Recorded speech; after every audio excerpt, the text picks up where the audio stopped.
What is up, guys? This is Victor. Welcome to my DIY Time channel, and today we're going to review roof racks from Amazon for the third generation Toyota Highlander. These were sent to me by the company called Issuauto. They reached out to me and asked if I would like to review them, and I happen to have a friend with 2019 Toyota Highlander who didn't have any roof racks yet, so he gladly volunteered his car for this review. In this video, we're going to unbox the roof racks, then we're going to show you how to assemble and install them, and after that we're going to put them through a little bit of a test.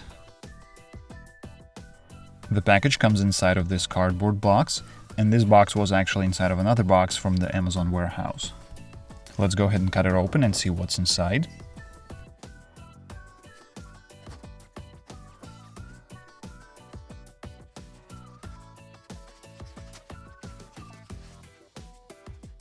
This part right here is the base for the crossbars, and it also comes with protective rubber pad. There are going to be 4 of those in the box, 2 for the front and 2 for the back. Next, we're going to find the owner's manual with installation instructions. Make sure to read it carefully before installing the roof racks to avoid improper installation or damaging your car.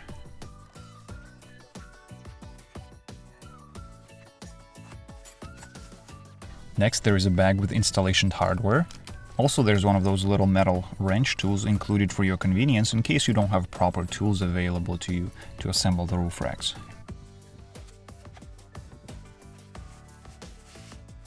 And finally, we've got 2 of those metal crossbars. One of them is labeled rear because if you look at the specs sheet, they have slightly different length, so you need to pay attention to where you install them. And once again, just a quick overview of what you're going to receive in the box.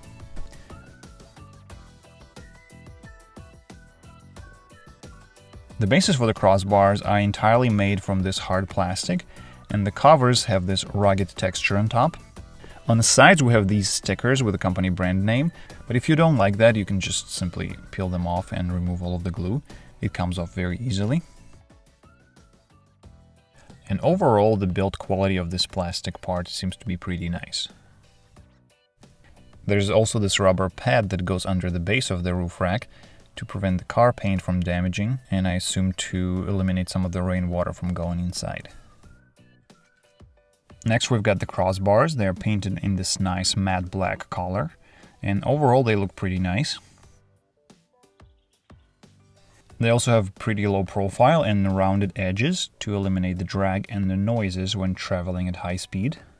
We also got these mounting bolts to attach the bases, 2 on each side. From the side you can see the thickness of the metal, and it looks pretty strong. It feels like these can handle a pretty good amount of load.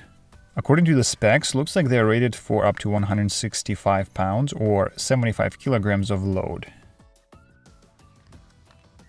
The owner's manual includes very easy to follow 4 steps installation instructions, as well as the contact information in case you need a technical support.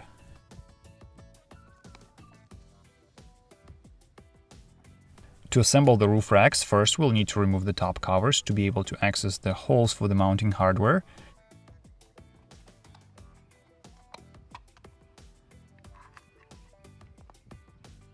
And after we are done installing everything onto the car, we can just snap them right back on.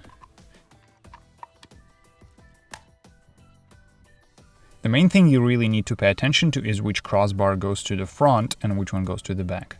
Because like I mentioned before, the length of those are a little bit different.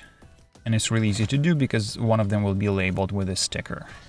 And everything else, you can't really mess it up because all of the parts are very clearly labeled left or right, and they only go in one way, so you can't really put them in the wrong places. They're just not gonna fit.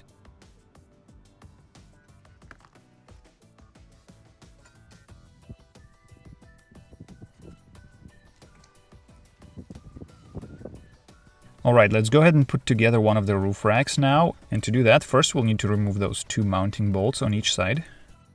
Next, we're going to attach the base and secure it with 2 bolts. Also, take a look at those bolts. You will notice that one of the bases is fixed in place and the other one is adjustable. You can move it in and out a little bit, and we're going to need this a little bit later to adjust the length of the roof rack when installing it on top of the roof. So you shouldn't tighten those 2 bolts on one of the sides until later. Next, we're going to move on to the roof of the car and remove all 4 of the side rail covers.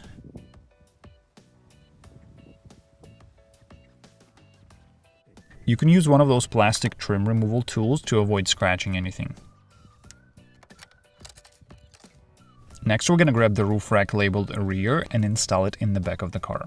We're going to move the adjustable base back and forth to find the proper length for the roof rack to be able to fit it into the mounting holes, and then we're going to tighten those 2 bolts. Next, we're going to install the protective rubber pads under the bases, and they only go in one way, so make sure you install them properly, otherwise they're going to stick out.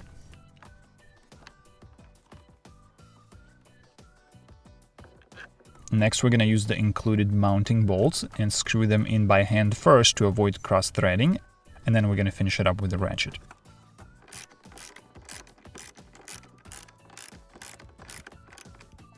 After the mounting bolts are tightened securely, we're going to install the top covers for the roof racks. Next, we're going to repeat the same steps on the other side of the car, and after that, we're going to install the front roof rack in the same manner.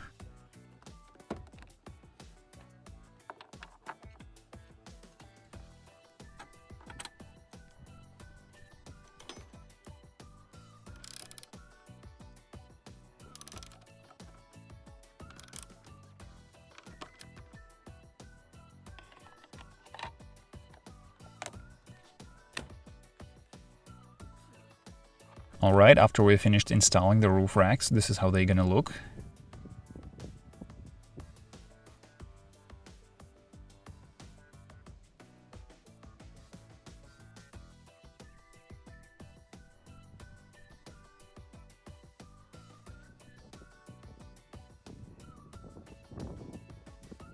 This car has foldable third row seat, and when it's up, there's very little room in the trunk, and that's why having roof racks comes in very handy.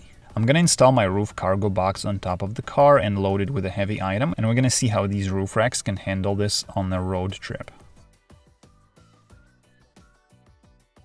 So we took this car on a trip to the beach, and I observed how these roof racks handled the test. And they did pretty well. I didn't notice any excessive rattling or noises or shaking.